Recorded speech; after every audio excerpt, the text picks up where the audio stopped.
Hey guys, welcome to this week's Money and Investing Show. This week we are looking at geopolitics and the contagion. How are events in the Ukraine affecting global markets? Where are the opportunities within that? And what are some of the steps that you can take as an investor today to be able to either protect your portfolio or indeed capitalize on some of the moves we expect to see? Plenty to cover in here. Look forward to seeing you in the show. Hey guys, welcome to this week's Money and Investing Show with me, your host, Andrew Baxter, and as always, my offsider and co-host, Mitchell Orenshaw. Absolutely, and I should be co-host with that suit you've got on today, AB. Nice kit. What can I say? Look really good. Looking sharp. Thank you very much. And shame it's an audio, but for the benefit of those people listening, man, I look sharp today. Well, let's get some sharp comments from yourself, and I appreciate this is going to be a fairly high-level episode today because what I want to draw our listeners' attention to is the geopolitical contagion. There's a war going on between Russia and Ukraine, as we know, and really what the media is reporting and what most people probably only understand is surface level stuff. So we want to dive into the deepness of what this kind of contagion can generate. Wow, that's going to be hard to contain to 20, 30 minutes, but it's probably one of the most fascinating and interesting parts of financial modeling and understanding, I guess, how fundamentally markets are driven. I'm very fortunate. I've got 30 years under my belt and my career started in this way, from an economics perspective. And probably the easiest way to describe this, if you imagine a jigsaw puzzle, Mitch, you got all the pieces of the puzzle laid out and most people have got a handle on one or two of those pieces. So if those couple of pieces that we're talking about today happen to be the Ukraine and its conflict with Russia, there's a couple of the pieces of the puzzle. There they are. You can see what's on the picture. It's nice and clear. Where it becomes quite challenging, rather like a jigsaw puzzle, is that each one of those pieces connects with four other pieces and has a different relationship with each of those four other pieces of the puzzle.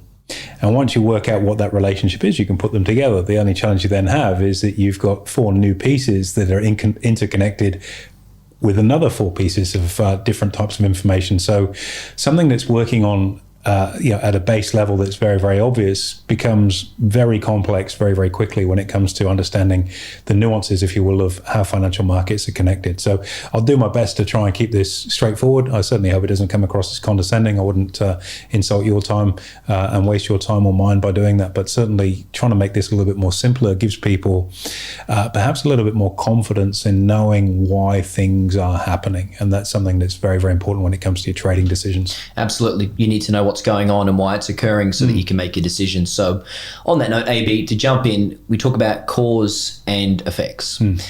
If we had to kick it off, probably the easiest one would be sanctions. So we know that the West, for the most part, has imposed a myriad of different sanctions on Russia. How would you then digest that and connect that further into the jigsaw?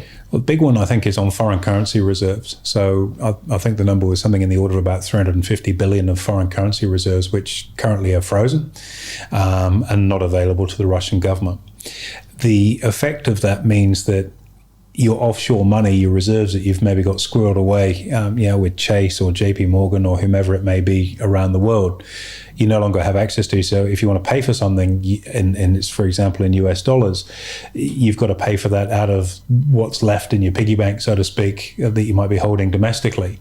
And that's going to be a relatively small proportion of your foreign currency reserves, and you'll burn through that pretty quickly when you've got an economy the size of Russia. So that's an example of a sanction immediately that puts huge pressure on the Russian currency. Why? Because you need to sell rubles to buy dollars to pay for your overseas bills effectively. And this has been, sorry, go. I was going to say, and the ruble, the way it's been traveling, it's down, I think, 45%. It's actually up against the Australian dollar, believe it or not. Really? Don't ask me how that's happened, but it's actually currently up.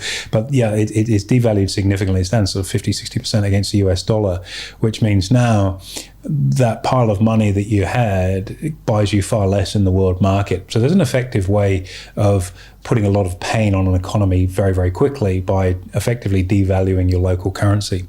And that pain is broad-based because everybody feels that all of a sudden anything that's imported becomes significantly more expensive.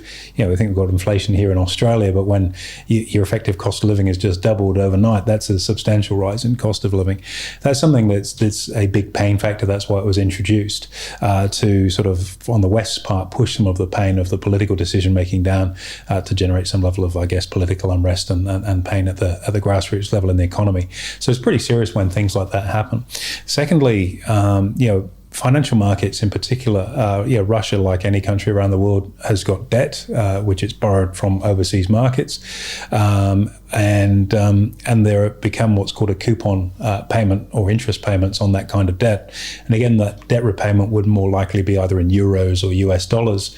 So you've got to go to the foreign exchange markets to buy euros or US dollars to repay that debt. But now you've got to repay it by taking rubles, which are worth 50% less. So you need twice as much. So you need twice as much effectively. And the knock-on effect of that, of course, is that there is a chance that you simply can't make those interest rate payments, or you're not prepared to burn your currency in order to do that.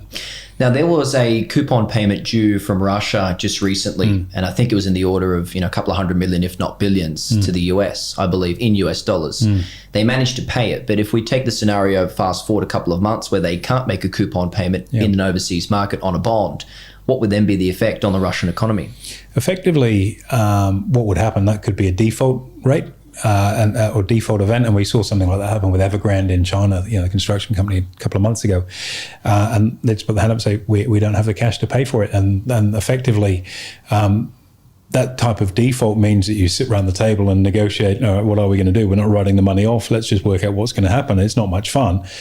Your credit status, just like if you were in the public and it was your own personal loan that you decided not to pay, gets radically affected by that, meaning that if you want to borrow anything in the future, it's going to be significantly more expensive because you've demonstrated poor credit management. And in all fairness, Russia's defaulted before. A lot of people won't realize this, but back in 1997, I remember, during my time in London, that was the Asian currency crisis in particular was a major issue, where you saw the same thing happening in Asia, where currencies were getting devalued, and the same thing then happened in Central and Eastern Europe, and Russia defaulted in 98. So it's defaulted before. It's just can't pay. Not going to pay. Just can't pay.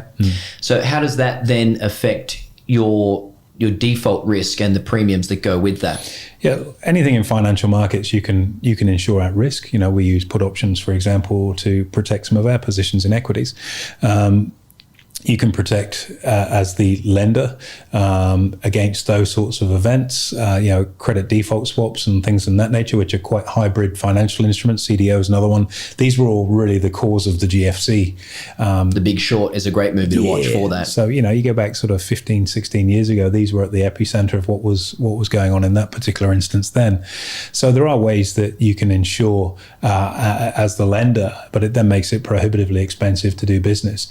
And these are all designed very much to put the foot on the throat of Russia economically. And you go, they've got tons of oil and gas, so just sell some of that. But this, on the other side of the sanctions, of course, there are trade embargoes preventing the purchase of those commodities, stymieing the flow of foreign currency into the country. It's interesting just to flesh that out, from a mere couple of sanctions on their banking system, how that then flows on to the rest of the world when we talk about currency and debt and risk insurance and all that kind of thing, AB. But if we talk more specifically now about commodities, in particular oil, what kind of effect are we seeing from those sanctions? What could we see in the global stage?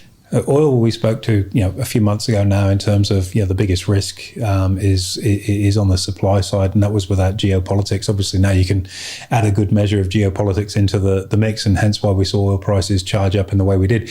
Interestingly, they had a brief flirt with $97 back under that psychological $100 amount, and back above again now. And I suspect they're going to stay there for some time on the basis that Russia is a major supplier in the oil production side of things, and I guess making up for a shortfall in oil, it's not like, we'll just pump some more. There's quite a significant lead time to bring on tap resources that are available. So, I think Abu Dhabi has talked about punching a little bit more out of the ground, and no doubt the Saudis will come to the table. I'm sure if you look, from an American perspective, whilst the US is largely self-sufficient for its hydrocarbon fuel, they'll probably end up doing a deal with Venezuela or something like that, which puts, great cheap fuel right on its doorstep. So this rise in prices that we've seen has probably been the most marked impact of the war on us in the West, so to speak, where we've already got higher costs of living with inflation. All of a sudden, I just filled my car up last week. It was $182 to fill it up, and that's what, a $50 jump from what it was a couple of weeks previously, and you've actually got absolutely nothing more to show for that additional $50 that you've just paid out. So to an extent, higher oil prices are almost a tax because most people's petrol and oil consumption is pretty fixed. You're not going to say, oh, we're not taking the kids to school today because oil is too expensive. It's just something you've just got to kind of soak up and push through. So it is a tacit tax on people and their disposable income. And it's very, very painful. And it's the sort of thing we've already seen an interest rate rise in the US, and it's going to continue to push prices higher here in Australia. And no doubt we'll be seeing an interest rate rise here on the back of that too. But, oil prices, I think we're going to see north of 100 for a reasonably sustained period of time. This also is aggravated, I think, by the lack of investment in bringing on board new oil resources. We've talked previously of a greenification.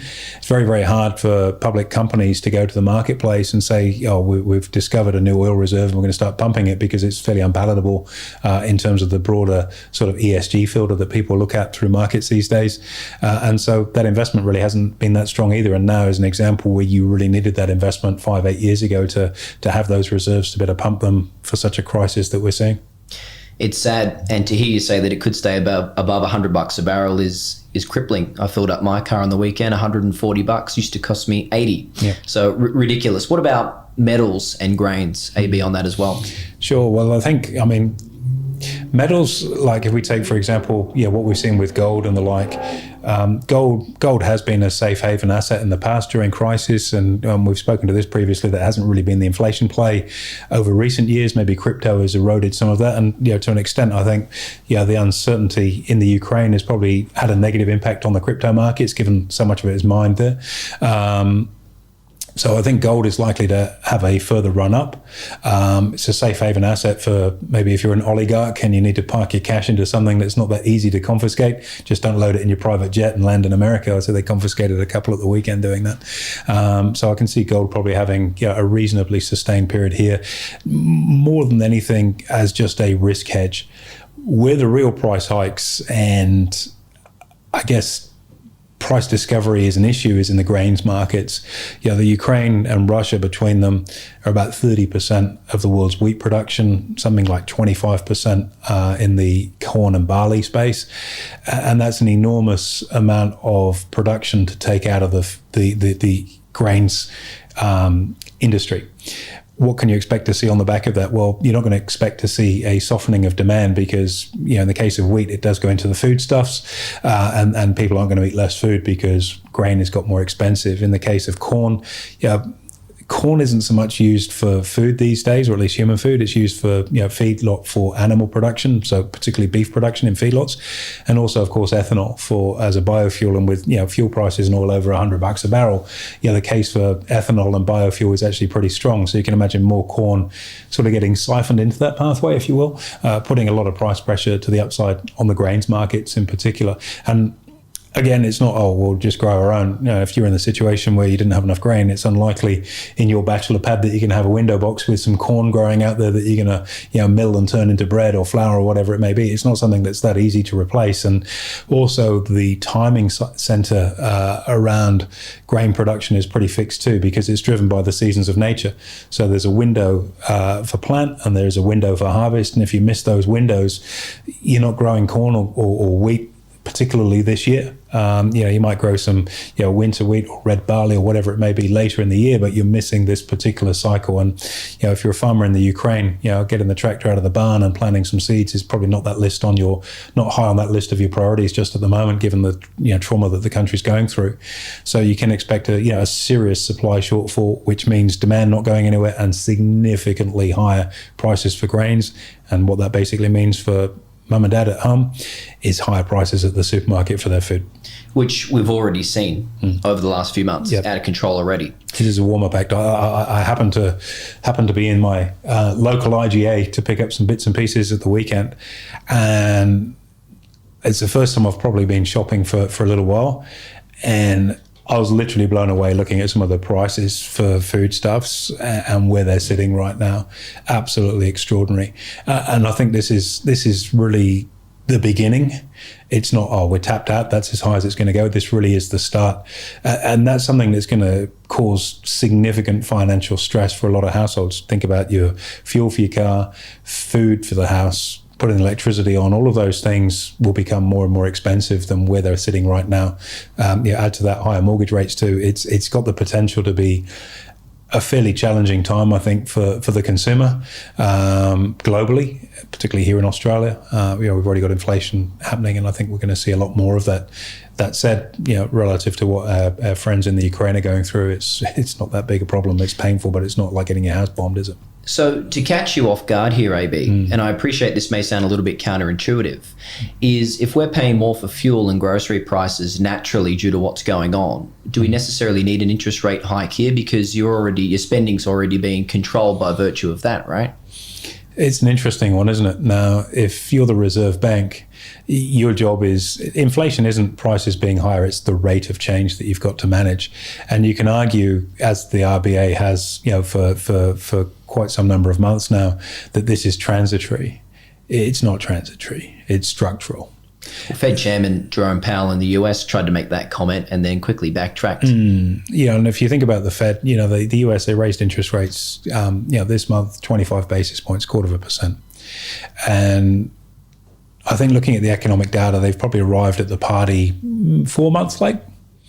And I think you're going to see quite an overshoot of that, not only because of the track that the US was on anyway, but also with the natural price rises you're seeing along the lines of the commodity price moves we've talked to in this podcast. And I think because they've arrived at the party late and the momentum has built up in inflation, you're going to see a significantly harder raising cycle. I think it's going to be pretty quick too, and I would not be at all surprised to see 2.5% interest rates in the US from 25 basis points now. So we're 1/10 of the way through that raising cycle. Wow. Now, at the same time, the impact of those interest rates will have quite a varied effect on different people. If you take, for example, in the time that US interest rates have been effectively at zero, which is about 2 years, you've seen a stock market that's 76% higher. You've seen, and take which index you want to take your benchmark on this, but a property market that's about 37% higher. So what you've had is an incredible creation of wealth for a segment of the population. And you're going to have an awful lot of people that have been left behind. In the same sentence, I suppose you could argue that those figures probably don't look that much different here in Australia. We've had a terrific run in equity markets since the COVID sell-off in February, March, which was 19 or 20, time flies, 19. And you've seen also a property market that's been off to the races in that time too, creating a huge growth in paper wealth for a segment of the population. You've also seen a large chunk of people that haven't been able to participate in that, people that have rent instead of owned, people that haven't been in the stock market, that are living week to week, month to month. They've missed out on that. And as such, they're going to bear the brunt of this price rise pressure that we're seeing with inflation now, which is there's no easy way of sugarcoating it. That's the reality of what's going to happen. So have very much a two-tier effect or impact of inflation, that's for sure. And it's going to be crippling for so many people, yet it's something you can do something about. Absolutely. And we've certainly spoken of that, the investment plays with that you can effectively hedge out that risk, AB. To ask you one more question on the geopolitical contagion, we spoke of crypto before, and you mentioned that a lot of crypto is mined in Ukraine and Russia, and that the ability for them to do that now has been hindered. So crypto being a commodity, so to speak, a finite amount of it, if there's less being mined, correct me if I'm wrong here, and the currency is being devalued, would that not push more people to be using cryptocurrency to pay for things? I'd hazard to guess there'd be a good number of oligarchs that have probably converted their asset base into more discrete assets than maybe cash and property holdings and things like that. So there's been probably strong demand on that side of things. The flip side of that, one of the things that we're constantly seeing, and we've just seen more paperwork on that come through from our regulator here in Australia, is the level of regulation, particularly in that crypto space, is increasing all of the time. And it won't be, we talked about this ages ago, probably a good year and a half ago, that at some point crypto will become a regulated market. And there's nothing wrong with that. It reduces risk on the part of the consumers, removes a big fraud risk on it. I guess what it does do is put a bit of a pin in the balloon for those people that are of the view that it's a decentralized, free-for-all, we're not going to be controlled by anybody. That's called anarchy type of scenario. And it's going to probably put the handbrake on that and make it less palatable from that perspective. Also makes laundering money from a crime perspective a little harder. All of those things which are a good maturation, if you will, in that asset class. But yeah, I think during times of uncertainty and volatility in markets and crises like we've seen, assets typically flow back into what are ordinarily safer haven spaces. US denominated for a start. Gold we've already talked about. I also think, in terms of the way that portfolio construction, if you're in an equity market scenario, perhaps should be considered is in those dependable, solid earnings growth businesses on reliable, robust dividends, and out of some of the more speculative areas of the market. Emerging markets, maybe not right now, bring that back in. Tech versus, top 20 leaders, probably top 20 leaders. And within there's some special situations. We've talked about the grains and the energy complex, which are both very easy to invest in. You don't need to be trading in futures and commodities. You can be trading an exchange-traded fund and get exposure to those. Also, defense stocks, military spending. I think Germany's just announced $100 billion of defense spending. Whether that's directly or as a result of what's going on around the corner remains to be seen. But that $100 billion has got to go somewhere. So if you think about companies like Lockheed Martin, General Dynamics, Martin Baker, all the typical defense type businesses that typically do well out of a good war. That's the reality of where there's good money flow going in. So to go back to where we started from, if we look at the world as a 1,000-piece jigsaw puzzle, and we've got two pieces being Russia and the Ukraine, and we've talked a little bit about the ripple effect, if you will, of what's going on there. All of this is going to cause change. If the nature of that war changes and escalates, either with NATO becoming involved or the nature of the weapons being used becoming, it's hard to say less palatable, because war is not palatable under any circumstance, but chemical or biological, or worse still nuclear, would really change what that landscape then looks like. The ripple effect is that doing business with with Russia has become, prohibitive. We're going to see likely a default, which will send a bit of a shockwave through credit markets, although it's not wholly unexpected. You're seeing money flow back into more defensive areas within equities. You're seeing commodity prices drive higher in the direct commodities that are affected with that. And then the knock-on effect of that, of course, is down the road at Coles, Woolies, the IGA, when people walk in there and buy their weekly groceries and fill their car up. So the ripple effect goes a long way out, right the way around to the boundaries of the puzzle and beyond. All the more reason to get educated, AB. That was an awesome episode. Thank you for that. Absolute pleasure, anytime. There you have it, guys. Plenty to digest there. Make sure you give us a review and a rating so we can get this message out further, and we'll look forward to hosting you next week.